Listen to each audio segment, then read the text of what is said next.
الحمد لله رب العالمين والصلاة والسلام على سيد الأنبياء والمرسلين وعلى آله وأصحابه وأزواجه وذرياته ومن تبعهم بإحسان إلى يوم الدين. أعوذ بالله من الشيطان الرجيم. بسم الله الرحمن الرحيم. وسارعوا إلى مغفرة من ربكم وجنة عرضها السماوات والأرض أعدت للمتقين. صدق الله العظيم وصدق رسوله النبي الكريم ونحن على ذلك لمن الشاهدين والشاكرين والحمد لله رب العالمين. میرے محترم دینی بھائیوں، قرآن کریم کی ایک آیت آپ کے سامنے ابھی تلاوت کی، جس میں اللہ تبارک و تعالیٰ نے ایمان والے بندوں کو اس بات کی تعلیم دی ہے کہ چلو اس جنت کی طرف، اپنے رب کی مغفرت کی طرف، اور وہ جنت جو اللہ نے تمہارے لیے تیار کر رکھی. وسارعوا الی مغفرۃ من ربکم، اپنے رب کی مغفرت کی طرف چلو. وجنۃ عرضها السماوات والارض، اور اس جنت کی طرف چلو جس کی چوڑائی آسمان اور زمین سے کہیں زیادہ ہے. پھر فرمایا اعدت للمتقین، اللہ نے یہ متقی لوگوں کے لیے تیار کر رکھی. جو اللہ سے ڈرنے والے لوگ ہیں ان کے لیے اللہ نے یہ تیار کر رکھی. قرآن کریم کی یہ آیت اور اس کے علاوہ مختلف قرآن کریم کی آیات ہیں میرے بھائیوں کہ جس میں اللہ نے اپنی بنائی ہوئی جنت کا بڑے اچھوتے انداز میں تذکرہ کیا.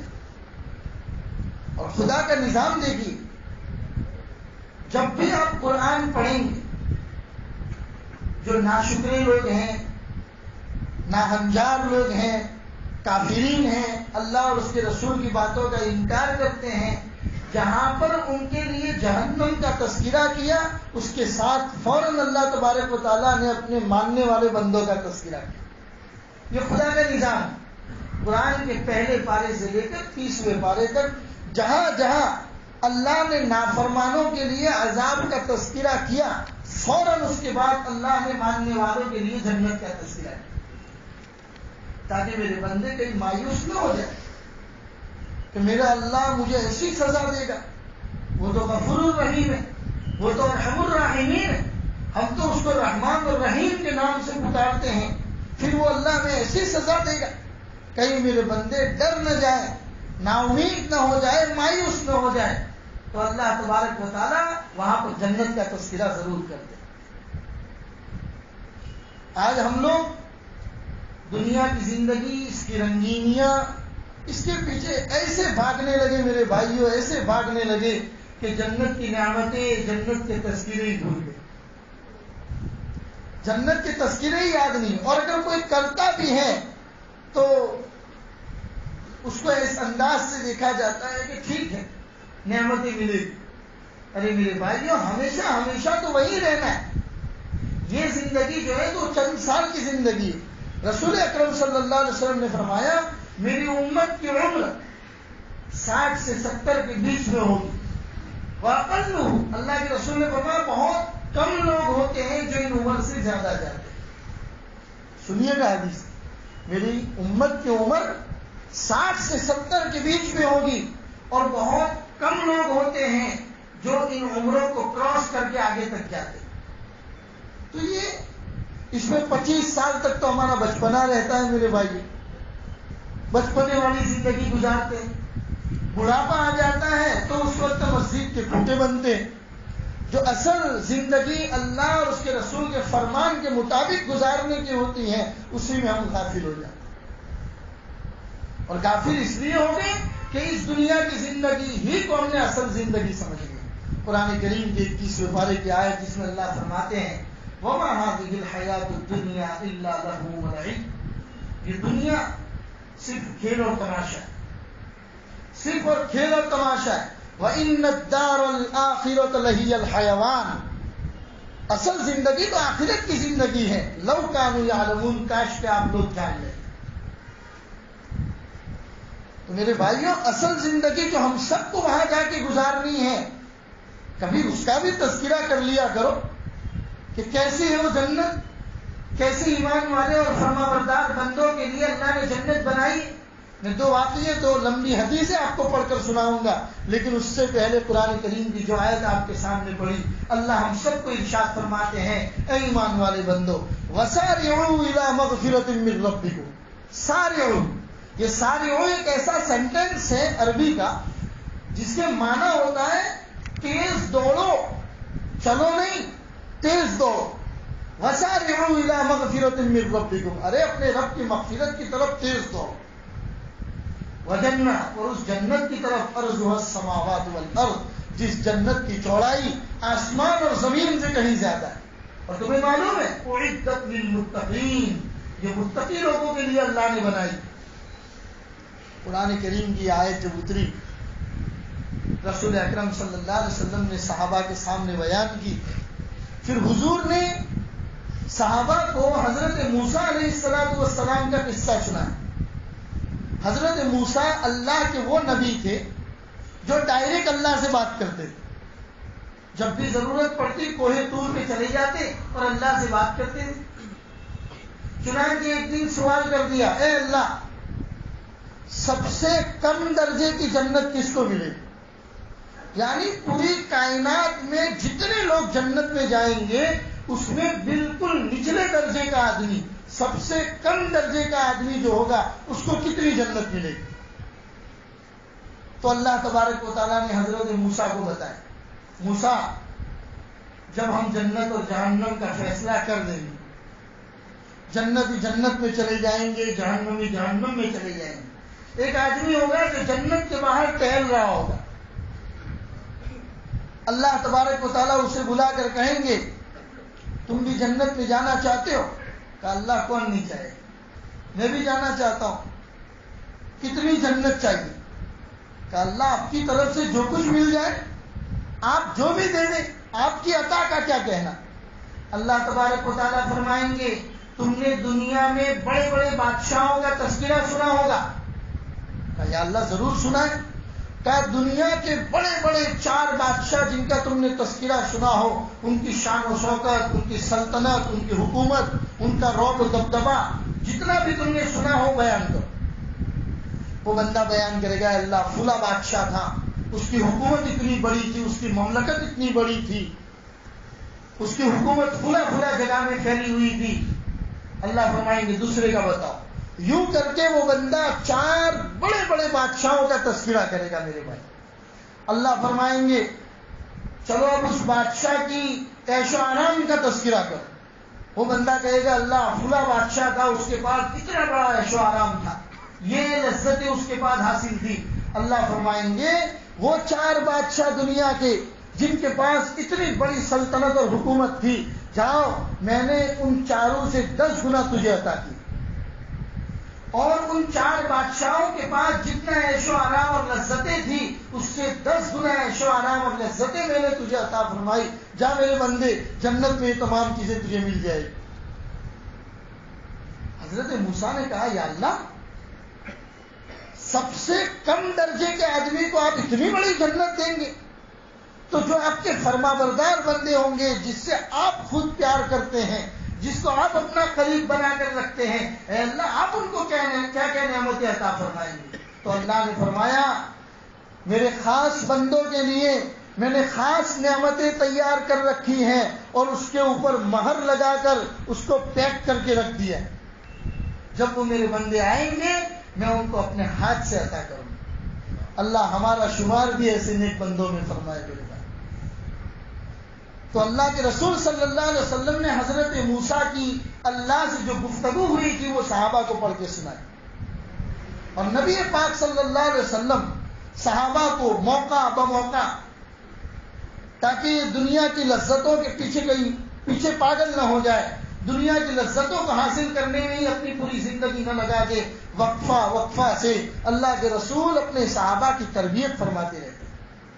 چنانچہ میں نے بتایا تھا آپ کو کہ اسی تربیت کا اثر تھا کہ سیدنا حضرت عمر فاروق کے زمانے میں کبھی کبھی ایسے دن بھی آتے تھے کہ مسجد نبوی کے صحن میں سونے اور چاندی کے انبار ہوتے تھے، صحابہ اس کی طرف دیکھنا بھی گوارا نہیں کرتے، صحابہ اس کی طرف دیکھنا بھی گوارا نہیں کرتے۔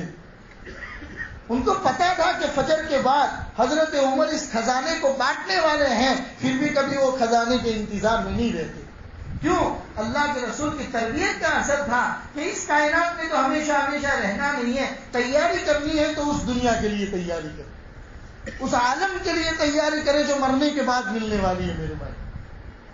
پھر ایک مرتبہ حضرت مغیرۃ بن شعبہ رضی اللہ تعالی عنہ، بڑے جلیل القدر صحابی، ان کے ایک شاگرد سعید بن المسیب نے حضرت مغیرۃ بن شعبہ سے ایک مرتبہ جنت کے بارے میں پوچھا۔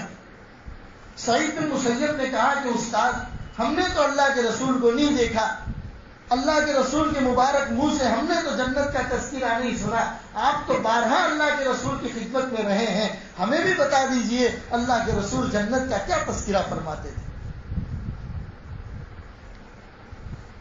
تو حضرت مغیرۃ بن شعبہ نے بتایا کہ اللہ کے رسول ایک حدیث بیان فرمایا کرتے تھے، جب ہم نے پوچھا تھا یا رسول اللہ جنت میں سب سے کم درجے کا جنتی کون ہوگا، سب سے کم درجے کا جنت کیا درجہ ہوگا اس کو، اور اس کو کتنی بڑی جنت ملے گی، تو نبی پاک صلی اللہ علیہ وسلم نے اس کا پورا تذکرہ فرمایا، پوری حدیث بیان کی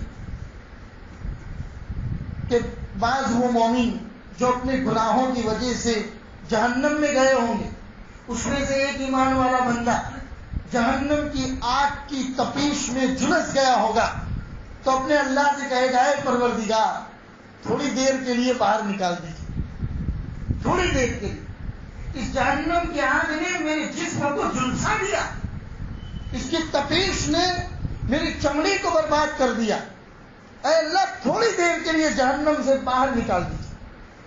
اللہ تبارک و تعالیٰ فرمائیں گے، بندے میں نکالوں گا تو تو کہے گا کہ کہیں اور دور لے جائیے، کیا اللہ وعدہ کرتا ہوں صرف جہنم سے باہر نکال دیجئے، اس کے بعد میری طرف سے کوئی فرمائش نہیں ہوگی۔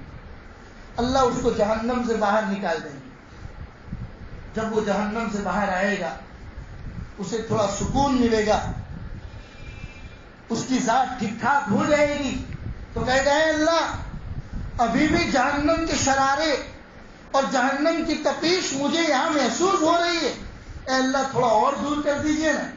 اللہ فرمائیں گے، بندے تو نے تو وعدہ کیا تھا، آگے کوئی ریکوائرمنٹ نہیں ہوگی، پھر تو مطالبہ کرتا ہے کہ اللہ لاسٹ، اس کے بعد میں مطالبہ نہیں کروں گا، مجھے جہنم سے تھوڑا دور کر دیجیے۔ اللہ اس کو اٹھا کر جہنم سے تھوڑا دور لے جائیں گے۔ جب وہ جہنم سے تھوڑا دور چلا جائے گا تو وہاں سے دور سے اس کو جنت نظر آئے گی، پھر اللہ سے کہے گا، اے اللہ آپ تو ارحم الراحمین ہیں، آپ تو بڑے معاف کرنے والے، اے اللہ جنت کی ایک جھلک دکھا دیجیے۔ اللہ فرمائیں گے، میرے بندے میں تجھے جانتا ہوں، 2 مرتبہ تو اپنا وعدہ توڑ چکا ہے، اگر آگے میں تجھے جنت کی جھلک دکھانے لے جاؤں گا تو تو کہے گا اللہ جنت میں داخل کرا دو۔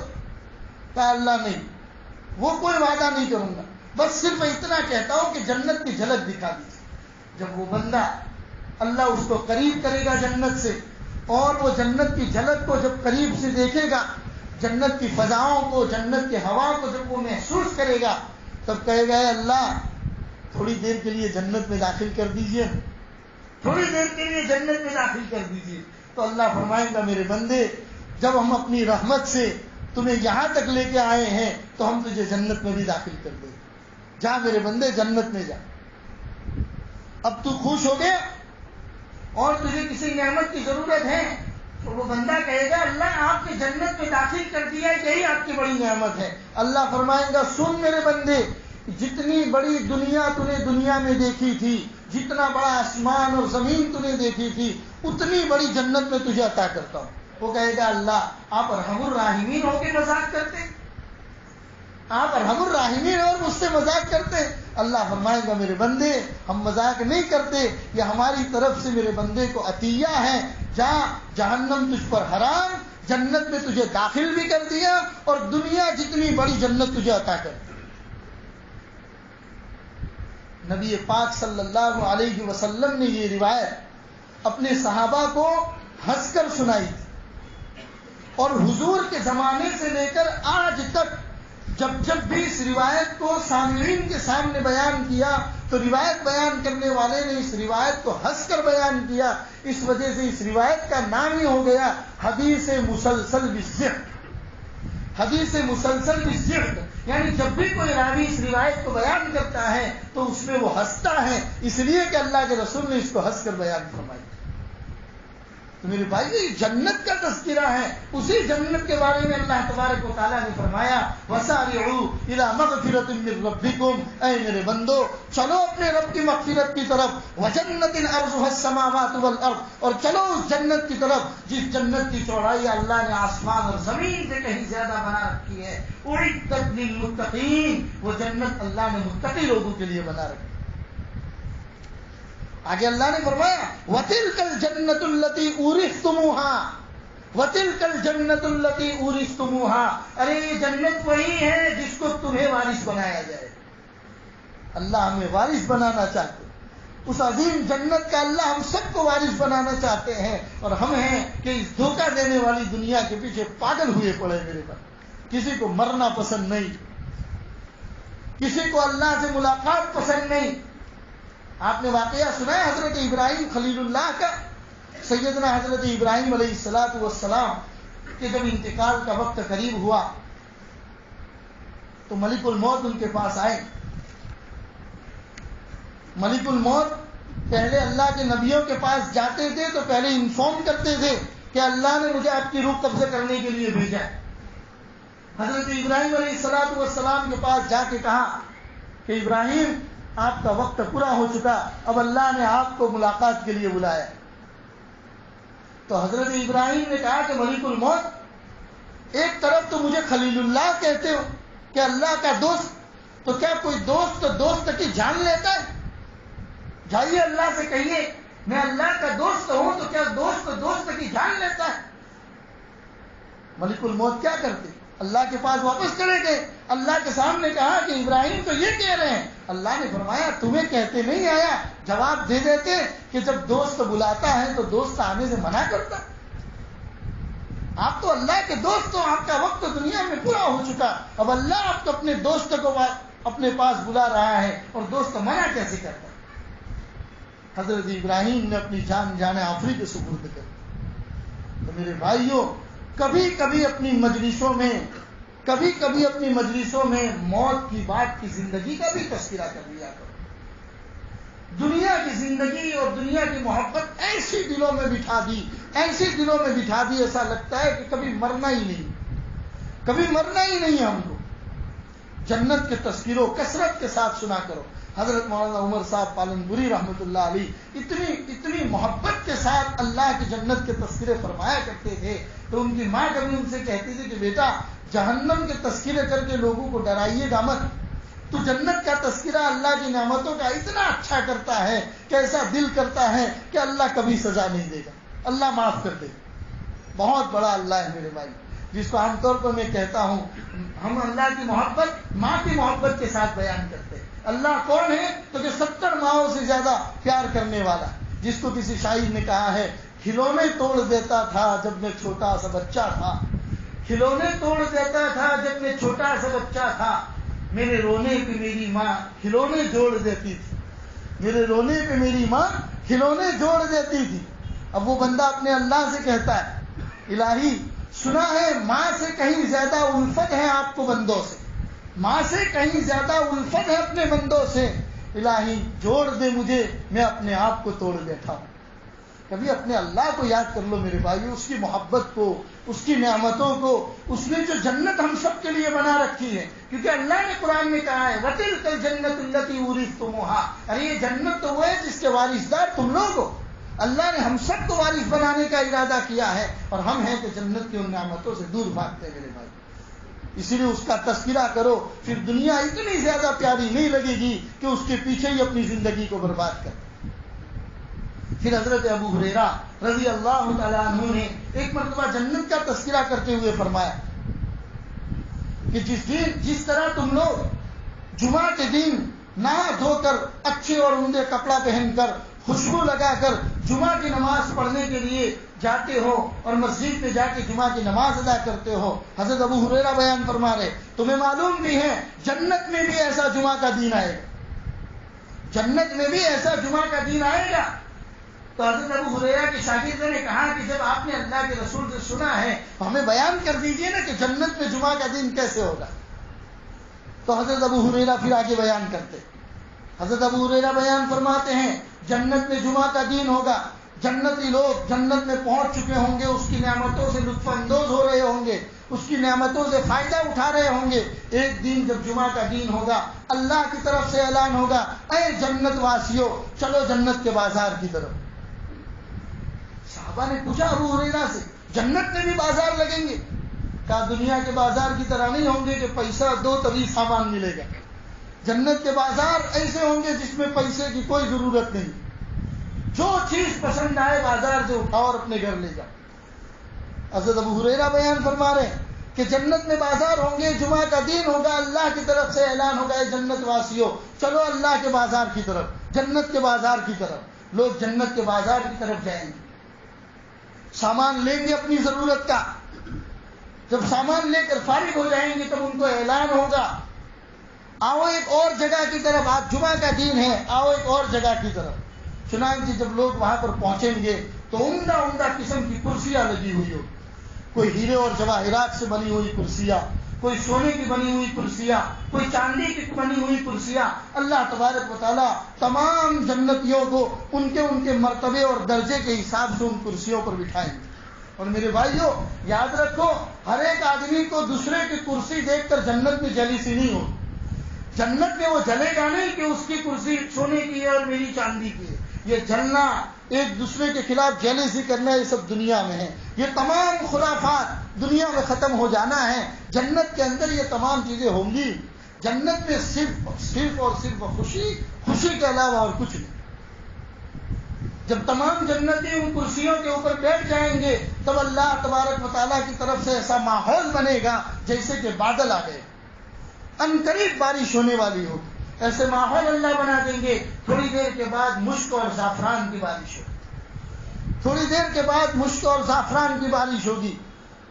اس کے بعد اللہ ایک ایسی ٹھنڈی ہوا چلائیں گے جو تمام انسانوں کے ذہنوں کو معطر کرتی چلی جائے گی, تمام ذہنوں کو صاف اور شفاف کرتی چلی جائے گی.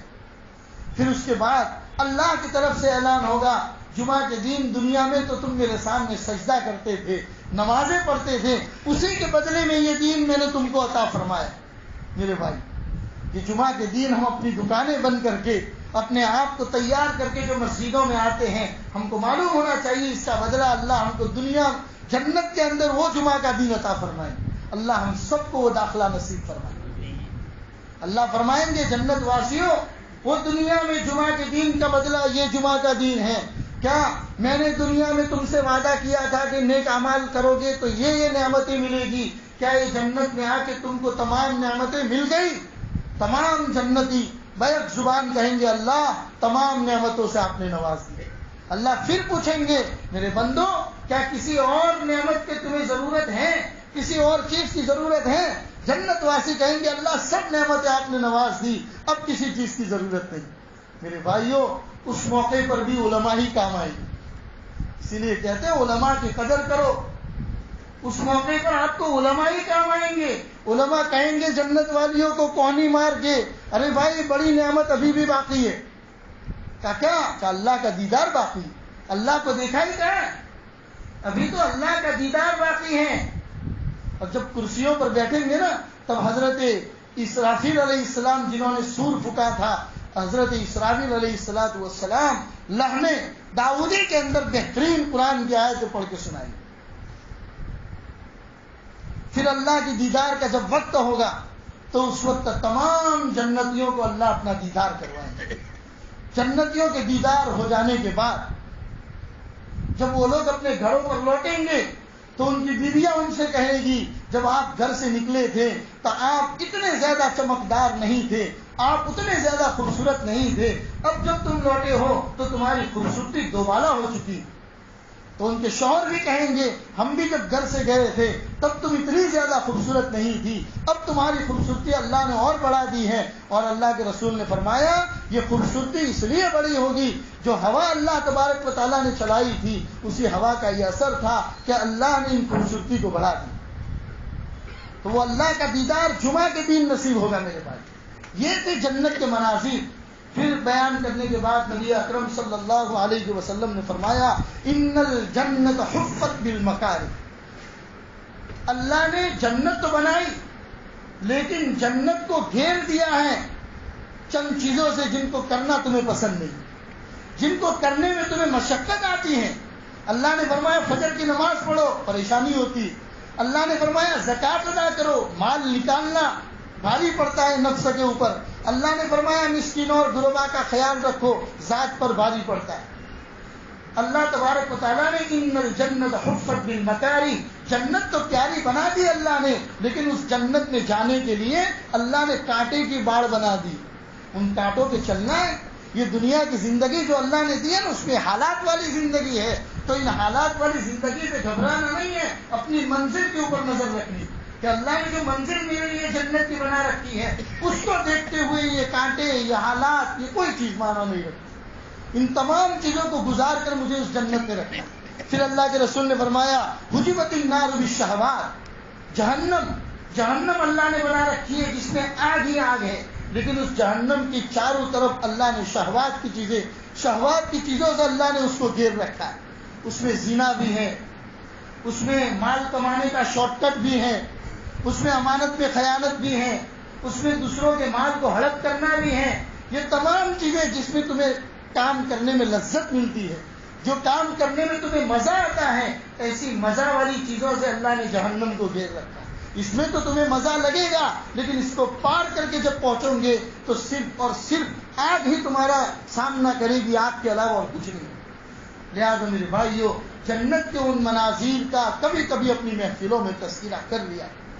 جنت کے ان مناظر کا کبھی کبھی اپنی محفلوں میں تذکرہ کر دیا کرو. اس لیے کہ باپ اپنے اولاد کے لیے وراثت میں جو چیزیں چھوڑ کے جانے والا ہوتا ہے، باپ اپنے اولاد کے لیے کوئی ریل تیار کرتا ہے تو بیٹے جاننے کی کوشش کرتے ہیں میرے باپ کی پراپرٹی کون کون سی ہے، میرا باپ کیا کیا چھوڑ کے جانے والا ہے.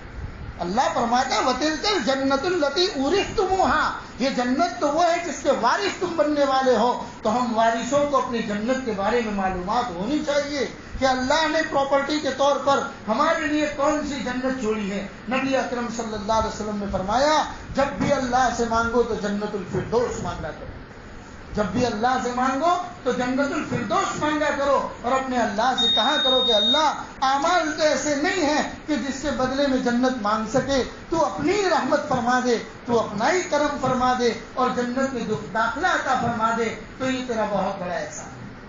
اللہ تبارک و تعالی ہمیں جنت کی نعمتوں کو سمجھنے کی اور ان جنت کی نعمتوں کو حاصل کرنے کے لیے دنیا میں جو زندگی گزارتے ہیں اس زندگی میں جو اتار چڑھاؤ آتا ہے اس کو برداشت کرنے کی، اور جو احکام اللہ نے ہم کو عطا فرمائے ہیں کہ ان احکام پر عمل کرو گے تو جنت میں داخلہ ملے گا، ان اعمال پر ہمیں صحیح معنوں میں کھرا کھرا اترنے کی اللہ ہم سب کو توفیق عطا فرمائے.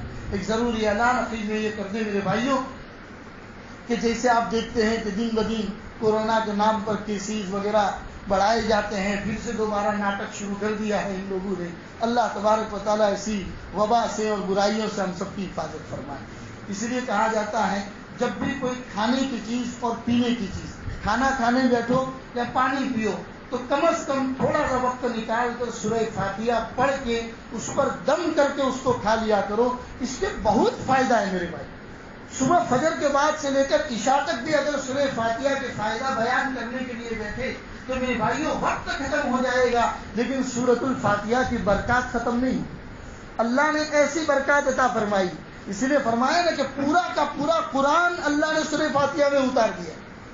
پورا قرآن کو اللہ نے سورہ فاتحہ میں بیان کر دیا ہے. سورہ فاتحہ جو 7 آیتوں پر مشتمل ہے، جس میں اللہ کی کبریائی ہے، اللہ کی حمد بیان کی گئی ہے، اللہ کی بڑائی بیان کی گئی کہ تو رحمان ہے، تو رحیم ہے، تو مالک یوم الدین ہے، یعنی قیامت کے دین کا مالک ہے. اور اس کے ساتھ ساتھ اپنی کمزوری میں بیان کی گئی ایاک نعبد و ایاک نستعین، تیری ہم عبادت کرتے ہیں، تجھی سے ہم مدد مانگتے ہیں. اہدنا الصراط المستقیم، اے اللہ ہمیں سیدھا راستہ بتائی. صراط الذین انعمت علیہم، ان لوگوں کا راستہ جن کے اوپر آپ نے انعام کیا. غیر المغضوب علیہم ولا الضالین، اس راستے پہ ہمیں ہرگز مت چلائیے جن کے اوپر آپ کی لعنت برستی ہے، جن کے اوپر آپ کا غصہ اور غضب اترتا ہے، ایسے لوگوں کا راستے کے اوپر ہمیں نہ چلائیے۔ تو یہ سورہ فاتحہ مختصر میرے بھائیوں، پڑھنے میں مشکل سے 1 منٹ بھی نہیں لگتا، تو عادت بنا لو اس کو۔ حضرت مولانا یونس صاحب پالن پوری جہاں کہیں پر جاتے ہیں، مدینہ کی محفلوں میں بھی، ہندوستان میں بھی آتے ہیں، تو بتا مستورات میں بھی، مردوں میں بھی بار بار کہتے ہیں، جب بھی کوئی کھانے کی چیز کھانے کے لیے بیٹھو دسترخوان کے اوپر بچوں کو لے کے، تو کم از کم 1 مرتبہ سورہ فاتحہ بسم اللہ الرحمن الرحیم کے ساتھ پڑھ کے اپنے کھانے پینے کی چیزوں پر دم کر دو، اور اس کے بعد کھاؤ پیو، انشاءاللہ دنیا کی کوئی طاقت آپ کو نقصان نہیں پہنچائے گی۔ گھر سے نکلو ضرورت کے موقع پر دکان کے لیے، تب بھی یہی سورہ فاتحہ پڑھ کے اپنے جسم کے اوپر دم کر کے نکلا کرو، باقی پھر اللہ کے حوالے کر دو۔ تندرستی بیماری اسی اللہ کے ہاتھ میں ہے، زندگی اور موت اسی اللہ کے ہاتھ میں ہے۔ اللہ تبارک و تعالیٰ جب تک جینا مقدر فرمائے، ایمان کے ساتھ جینا مقدر فرمائے، اللہ جب بھی موت نصیب فرمائے، زبان پر کلمہ شہادت جاری ہو اور اللہ کے فرشتے بڑی محبت کے ساتھ لے کر ہمیں اللہ کے دربار میں پہنچے، ایسی موت اللہ ہم کو نصیب فرمائے۔ وصلی اللہ علی النبی الکریم وعلی آلہ واصحابہ اجمعین برحمتک یا ارحم الراحمین۔